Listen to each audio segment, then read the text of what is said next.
So how do you in particular feel about the name Super Saiyan 4? Should it be something different? Let me know down below in the comments.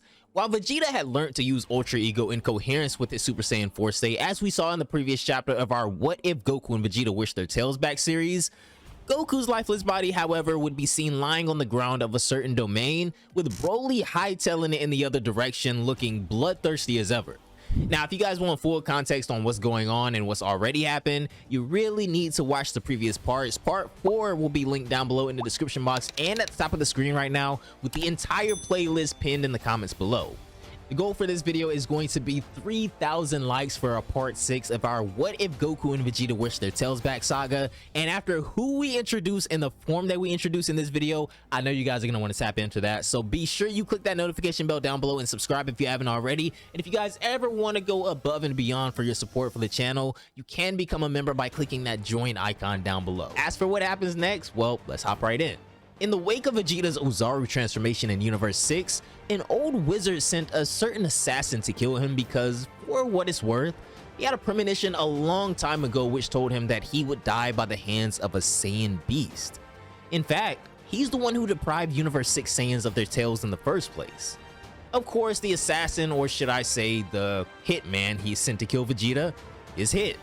Hit would arrive right after Vegeta evolved into Super Saiyan 4, and it wasn't until Vegeta figured out how to use Ultra Ego together with Super Saiyan 4 that he finally started to match up to Hit, surprisingly. Right now, they're pretty equal despite the fact that Hit is really out here trying to kill Vegeta. Meanwhile, Whis had dropped off Goku and Broly on a certain planet which had plenty of moonlight, but during the amount of time it took Vegeta to figure out both Super Saiyan 4 and how to use Ultra Ego together, something happened that ended with Goku's demise. He can't move, he can't think, he's barely even conscious. The best he can do is see from the corners of his eyes. That's right, all he really maintains is his vision while he's forced to watch Broly fly off in front of him. Now, if you guys ever heard of chaos, well, this guy Broly right here, he was dripping with it. What led Broly's spirit astray wasn't thirst for battle or thirst for growth. No, it was thirst for absolute pure chaos. Just unadulterated lust that couldn't be controlled. He's now a monstrous force of nature, fully capable of overwhelming people into submission with just a glint in his eyes. He's a beast who can flatten entire planets into wastelands just by bypassing them.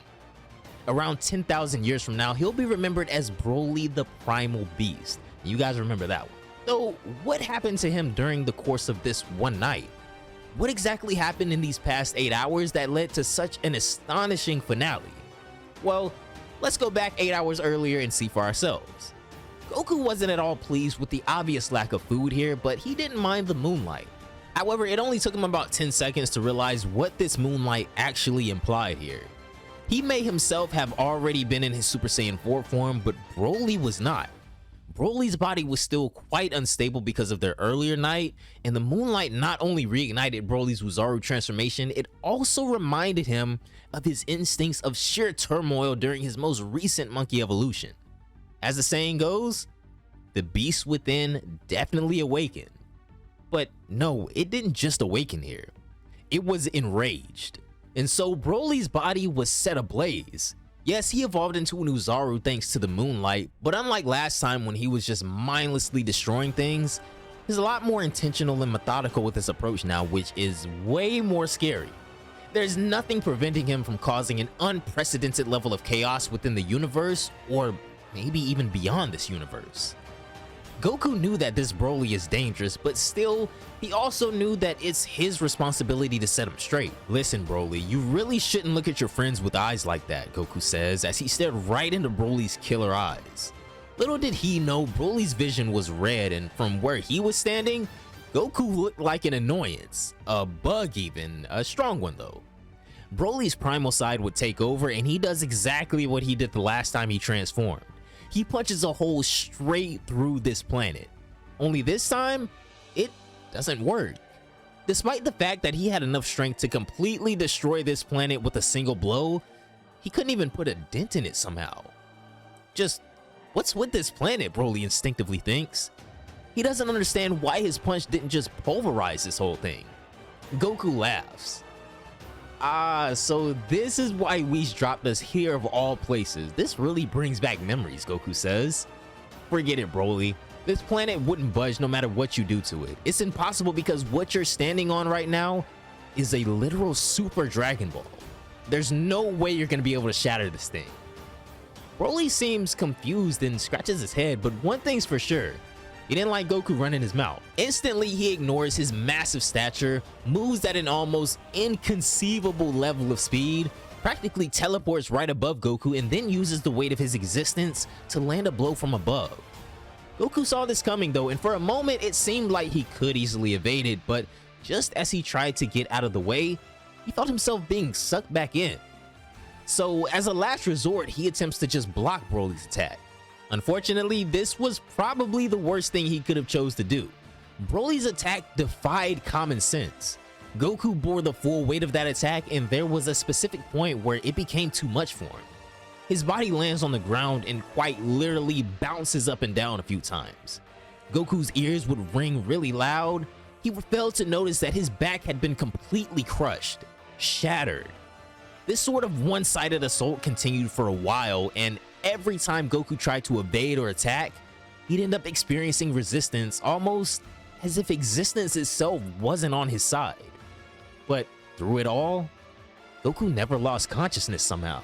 His bones were getting shattered by the second, and every fiber of his being was screaming in pain, but he maintained his Super Saiyan 4 state. That was the one thing he wanted to elongate for as long as possible. I guess this is what Whis was talking about. Right now, Broly is bending space and time to his will, or should I say his desire for chaos. It's strong enough to bend the surroundings. What a monster you've become, Broly. I can't fathom how strong you would be as a Super Saiyan God or even a Super Saiyan 4, Goku states. He was basically only running on pure adrenaline at this point, and it wouldn't be strange if he were to pass out at any second right now. Goku knew this more than anybody, and yet his mind was still focused on that one thing: to find a way to win. His ears may be ringing so hard that he can't hear the sound of his bones crushing, but Goku was still ready. He uses the last of his life fumes to unleash Ultra Instinct on top of Super Saiyan 4. This would allow him to momentarily enter a level beyond what Broly could manipulate. Goku had transcended, and for what it's worth, he wanted to land a few solid blows on Broly as well, so he does just that. He kicks Broly's right foot and makes him stumble. Then, right as Broly is falling down, he kicks his back so hard that Broly's massive body levitates for a couple of seconds before falling down. It doesn't seem like Goku's letting up here though. He keeps kicking and punches all the while actually dodging Broly's attacks. He doesn't have a lot of time left till his body just completely collapses. However, he has enough energy to discipline Broly now that he has the edge. Though it can't last. Broly's lust for chaos had only just begun. He cannot allow the first person who stands in his way to be his end. Or at least that's how the story went in the head of this rampant beast. Goku was drained, tired, and burnt out, but every time he landed an attack of his own, you bet Broly felt it. Still, Goku was unaware of what was about to come. If Broly's unprecedented power allowed him to reach that next level of existence, then there is most definitely a new level to Broly's power that's yet to be revealed. In simpler words, every time Goku was hitting Broly, he was gambling with the possibility that this beast is still dormant. Goku was aware, but he was also curious. He was fascinated by Broly's potential as a Saiyan and curious of what's next in his evolution. Luckily, he didn't have to wait that long because by this point, Broly had had enough. He knew that his Uzaru state was making him an easier target for Goku because of his massive stature, and so, in an attempt to create a more agile stature, Broly would accidentally create his own Super Saiyan 4 form. Or did he? Good job, Broly! Now you also must have come back to your senses, right? No, wait a minute. That isn't Super Saiyan 4, Goku states. And he was right. Broly didn't transform into a Super Saiyan 4. Why would he? His Uzaru transformation was never the same as Goku and Vegeta's anyway. And so we would come to discover, as a testament to just how different and unique Broly is, his ascent to the next level would be different as well. He does resemble Super Saiyan 4 though, but the color is green and the ferociousness is too apparent. It's impossible to miss. Decades, even centuries from now, for generations, the story will be told of the day Broly unlocked his own Super Saiyan form known as Super Saiyan 4 Model Primal, completely unique to himself. But for now, we're just gonna call him Primal Broly. And Goku was delighted. The overwhelming presence, the ferociousness, the aura, the glint in his eyes, in every sense of the word, Broly's evolution had shattered his own expectations. Though the scariest thing about Primal Broly right now is that he's still driven by his own lust for chaos.